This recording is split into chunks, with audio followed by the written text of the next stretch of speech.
Assalamualaikum warahmatullahi wabarakatuh. Jamaah dimanapun berada, jangan lupa dukung dan tonton terus channel Masjid Agung At-Taqwa Kota Cani. Tonton, subscribe, like, share, and comment. Assalamualaikum warahmatullahi wabarakatuh.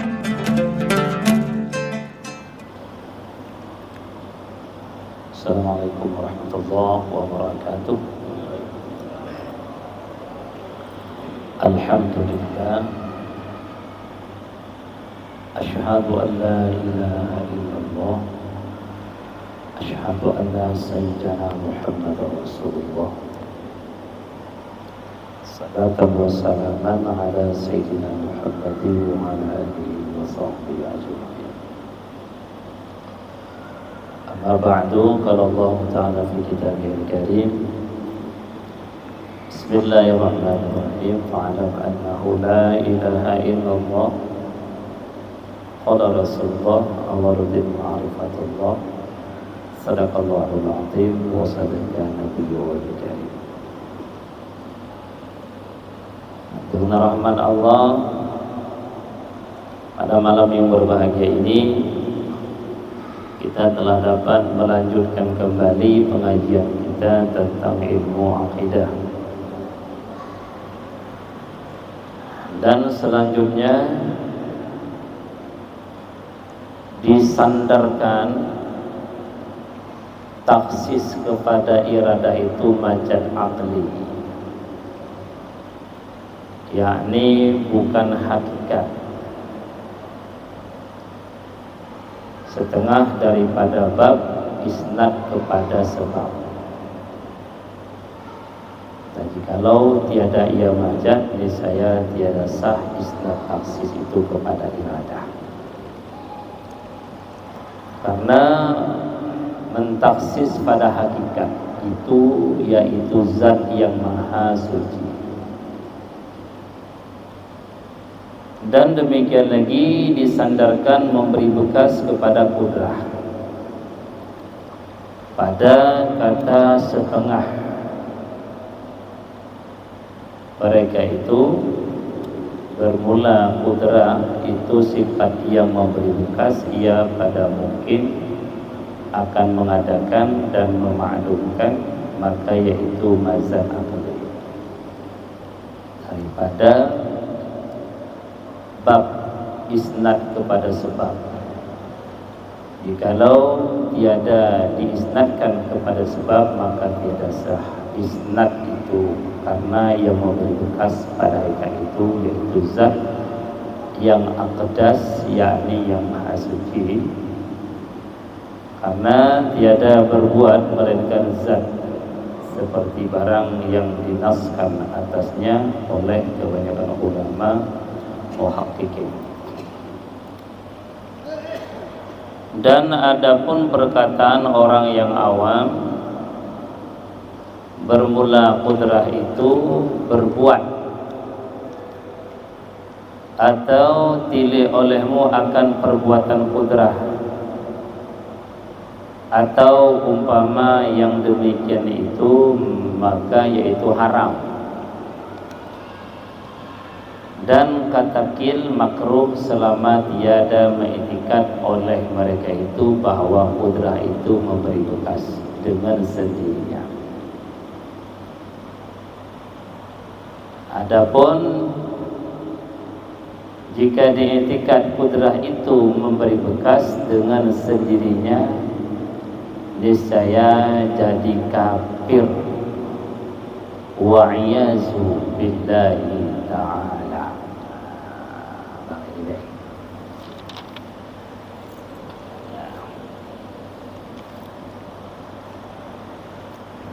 Dan selanjutnya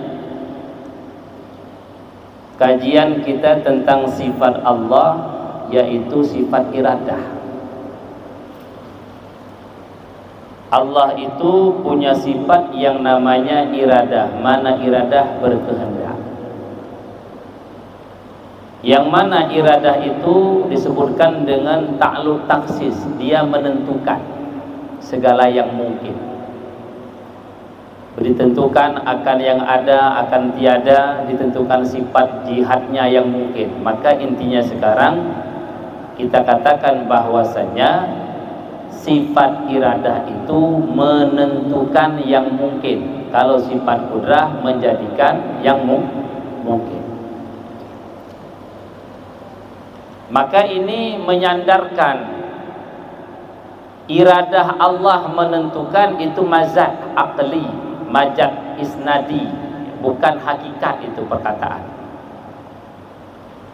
Yang menentukan itu yang hakikatnya bukan iradah tetapi zat Allah Ta'ala, bukan sifat yang menentukan.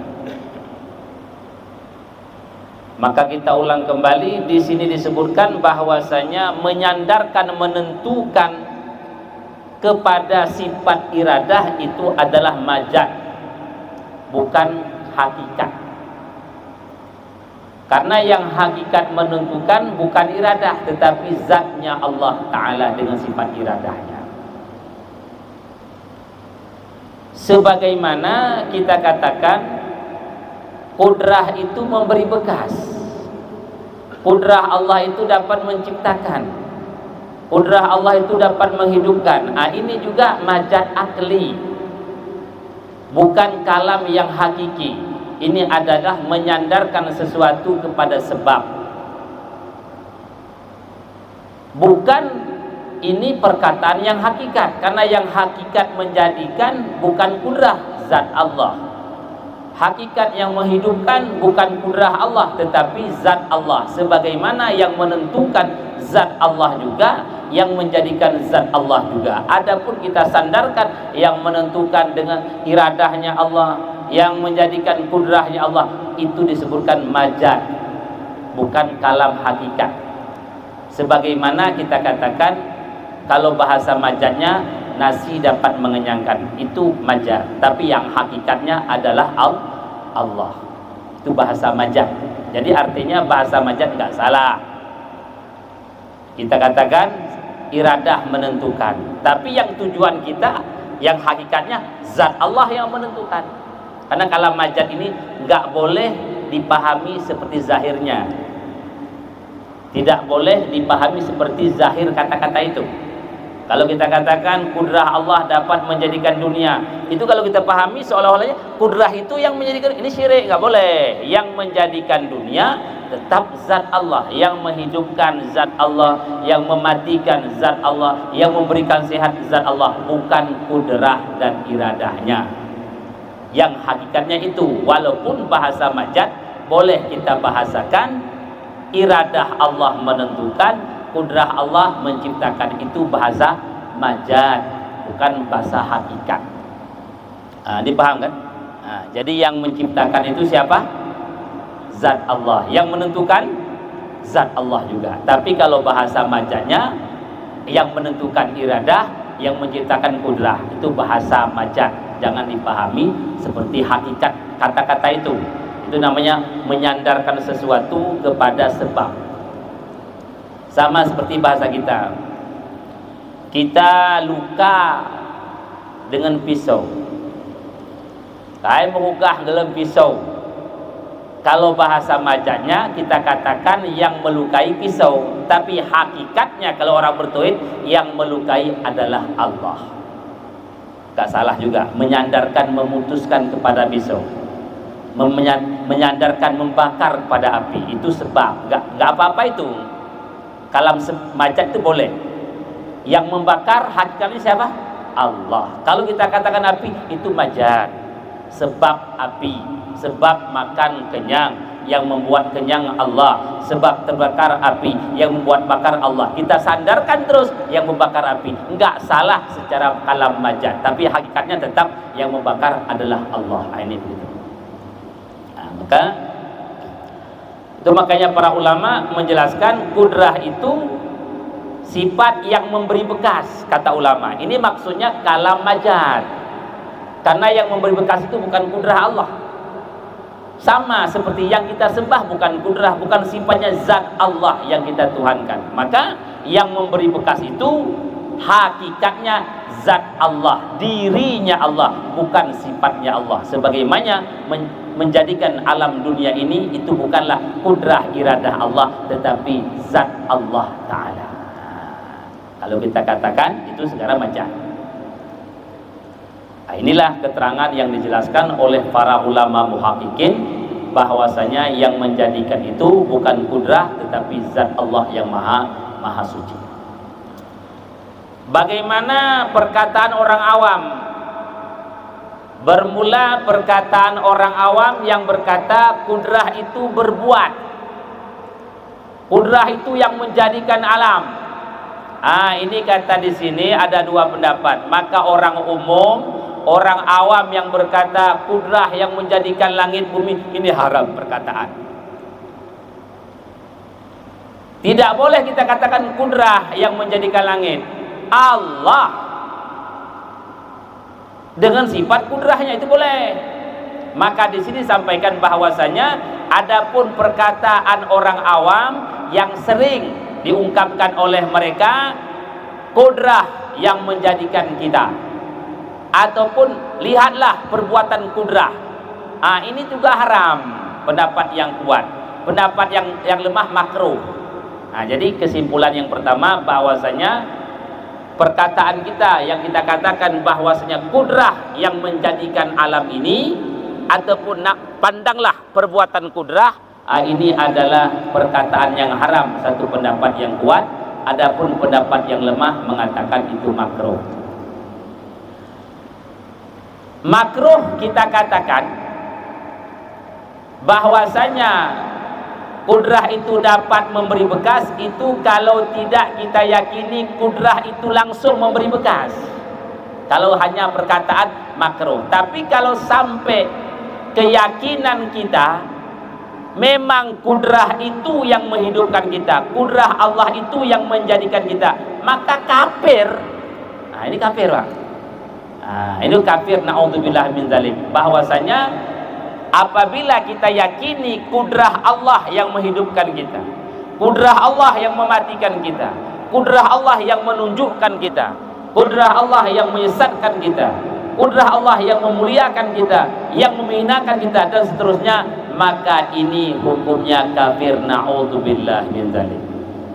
Yang hakikatnya bagaimana? Bukan kudrah Allah yang menghidupkan kita, zat Allah yang menghidupkan kita dengan sifat kudrat iradahnya Allah. Ini yang benar. Maka dalam hal ini berhati-hati kita berkata dalam ilmu tauhid, jangan sampai berdosa, apalagi sampai kita jatuh kafir. Maka di sini simpulkan bahwasanya kalau kita katakan iradah itu yang menentukan, kudrah itu menjadikan, itu adalah majazi, dalam majaz, bukan hakikat. Yang hakikatnya bagaimana? Bukan kudrah yang menjadikan, bukan iradah yang menentukan, tapi zat Allah. Sebagaimana menjadikan langit bumi itu zat Allah yang menjadikan, bukan kudrah iradahnya. Zat Allah dengan bersifat kudrah iradah. Bang Edi, kajian kita berbeda. Kadang ada pertanyaan, silakan ditanya.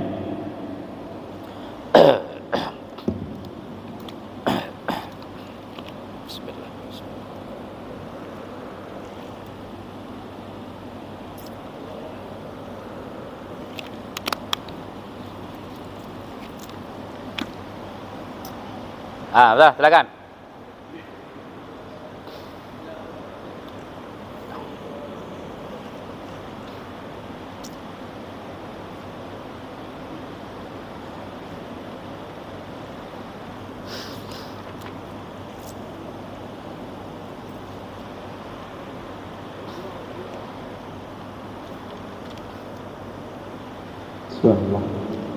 Assalamualaikum warahmatullahi wabarakatuh. Yang mulia, yang saya hormati jamaah sekalian, yang ingin saya tanyakan, kalau penjelasan tadi itu, andai kata orang mengatakan bahwa di satu apotek atau di satu tempat klinik itu bagus sehingga saya berobat di situ sehat, apakah itu dinyatakan kafir juga dengan penjelasan beliau? Terima kasih. Assalamualaikum warahmatullahi wabarakatuh.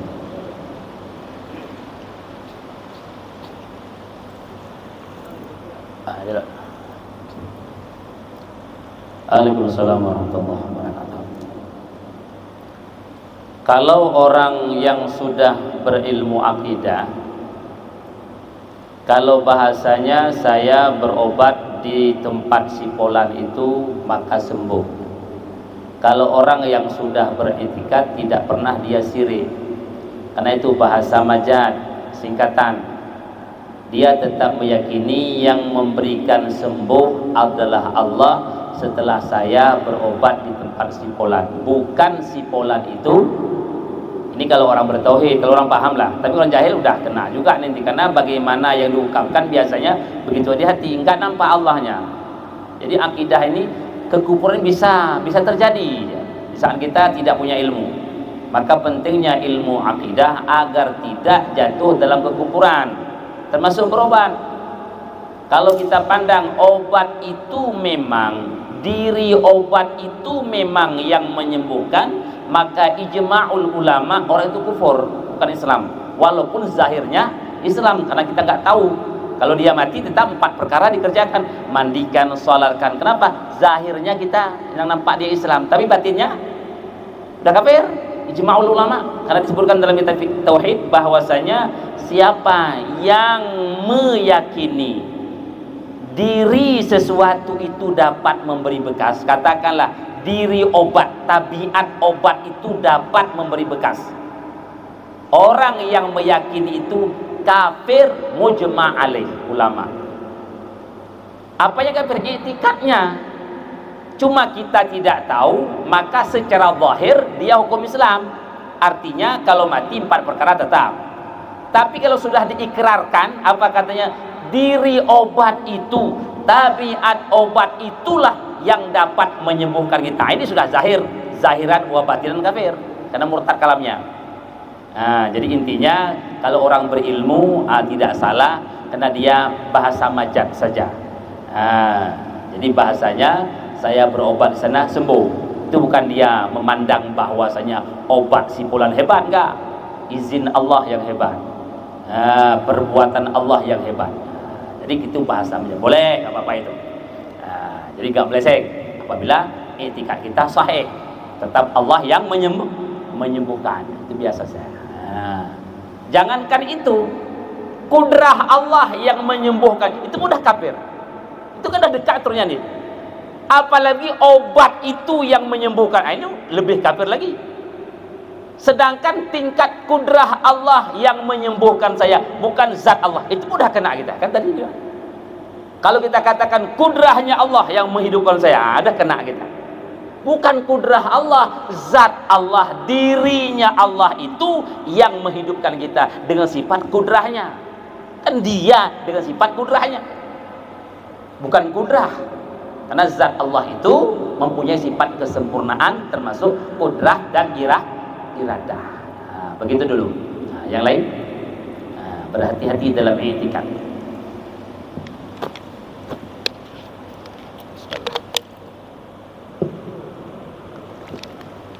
Izin Ustaz, kali sekarang buat yang Ustaz.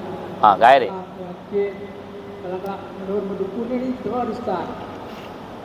Apakah sirik bila kita dikatakan Ustaz? Karena kan di masyarakat kita boleh lancin kuina kalau menurut mendukung Ustaz. Ini Ustaz. Tidak mesti mendukun. Kalau orang jahil kemanapun dia syirik.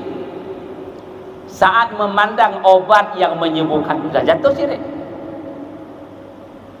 Karena tidak boleh kita pandang dengan ilmu kita ada yang bisa menyembuhkan selain Allah. Inilah syirik.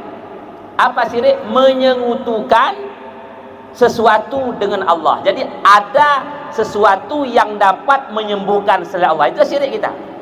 Jadi kebodohan kita sebenarnya pertama dulu. Dia kita mendaun daun bebas hasilnya. Kalau bahasa dikit ikhtiar, usaha, upaya.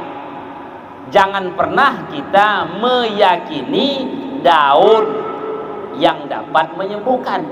Sudah kita jelaskan tadi, yang dapat menyembuhkan hanya zat Allah dengan sifat kudrah iradanya, bukan yang lain. Nah, jadi sebenarnya yang masalah itu kejahilan kita dulu.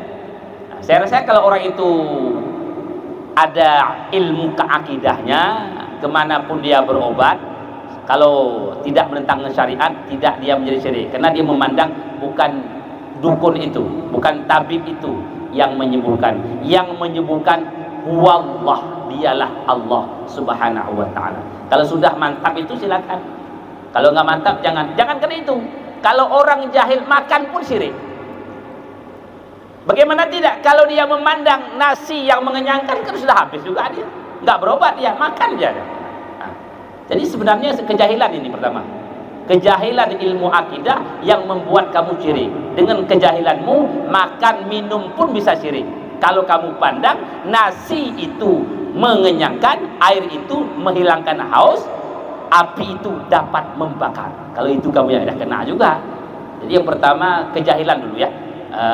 Jadi musuhi kejahilan itu, singkirkan dia, supaya kita betul-betul bertauhid. Setelah bertauhid tidak akan terjadi syirik, karena paham kita ada rambu-rambunya itu. Walaupun kita makan, berobat, karena ada rambunya. Yang menyembuhkan tetap Allah, mengenyangkan tetap Allah, udah aman. Kita ikhtiar dan usaha saja. Begini baik. Yang lain.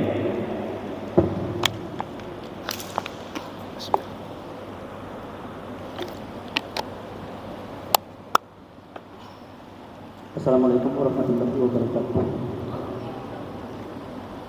Izin bertanya Ustaz, di sini yang ingin kami tanyakan mungkin barangkali jamaah di sini ini hampir semua mengetahui mungkin, akan tetapi menurut penjabarannya mungkin barangkali seperti saya masih kurang paham Ustaz. Ada juga ulama tauhid mengatakan bagi siapa yang mengenal dirinya maka dia akan mengenal Tuhannya. Ya menurut penjelasannya, ini yang ingin kami tanyakan kepada Ustaz, bagaimana sebenarnya penjelasan tentang itu agar kami tidak tergelincir dengan kata-kata tersebut. Ya, ada kalam arif billah man arafa nafsahu. Ini bukan hadis tetapi kalam ulama tauhid lah. Kalam ulama arif billah. Jadi makna siapa yang mengenal diri, mengenal Tuhan. Ini berlapis-lapis tafsirannya. Untuk kita orang awam cukup memahami saya ini dijadikan oleh Allah, maka Allah itulah pencipta saya. Kita kenal kita makhluk, maka kita dia itu khalik. Jadi kita ada apa nih? Makhluk apa enggak? Nah, di saat manusia itu mengenal dirinya itu ciptaan, maka dia sudah mengenal dia Tuhan pencipta. Kalau kita kenal diri kita lemah, yang kawi itu Allah. Kalau kita kenal diri kita hina, yang mulia itu Allah. Begitu untuk tafsiran kita yang rendah, cukup. Memang itu berlapis mengenal itu. Yang jelas kita dituntut untuk mengenali diri agar mengenali Tuhan. Walaupun berlapis-lapis tingkatnya, makamnya, kedudukannya. Untuk kita orang awam, jadikanlah dirimu sebagai dalil menunjukkan kebesaran Tuhan. Wa fi anfusikum afala tubsirun. Pada dirimu kata Allah, apa tidak kamu lihat? Karena yang ada ini semuanya menunjukkan kebesaran Allah. Nah, jadi itu pas. Cuma tingkat kita aja memahami orang awam, jadikanlah diri ini sebagai penunjuk kebesaran Allah. Maka orang yang tahu dirinya hina, dia akan tahu Tuhannya mulia. Kalau dirinya hamba, Tuhannya yang kita sembah itu ma'bud.